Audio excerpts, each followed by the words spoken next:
ကြောင်းပြီးမှားတဲ့သူကိုဝိုင်းရတာအမှန်လားအမေ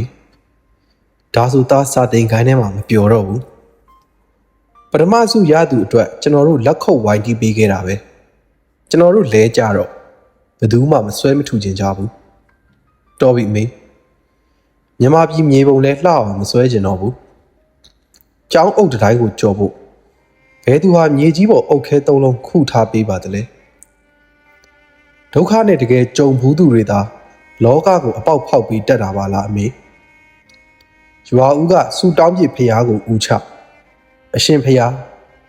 သူစင်းရဲတို့အိမ်တိုင်းကဖျားတွေလည်းစူတောင်းပြစ်ပါစီဖျားစာမေးပွဲကြမယ်ဆို၄ပါစီဆိုပြီးကြောက်တုံးသေးသေးလေးကိုတားမကြည့်သေးတယ်ရဲရတယ်အမေအစင်မပြေသူအတွက်ဘဝဟာပေါ့ပေါ့ပါပါပါပဲလမ်းမပေါ်ကကြောက်ခဲသေးသေးလေးနဲ့လမ်းဘေးကတရက်ပင်ကိုထုပစ်လိုက်တယ်အန်ဩစရာကြီးမေအပင်ကြီးကြီးသလောက်အသီးလေးကိုမကာကွယ်နိုင်ဘူးတချို့ကအရိပ်ရရုံပဲအစွမ်းရှိတာပါလားနောက်လွယ်လွယ်ရတဲ့တရက်သီးမှလည်းအချို့တန်းနေပဲအမေ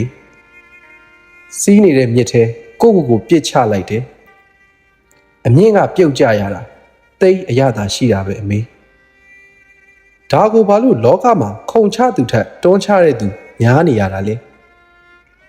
အိမ်ပြန်ဒုက္ခောက်ခဲ့တယ်ရိုက်ပါအမေရိုက်ပါ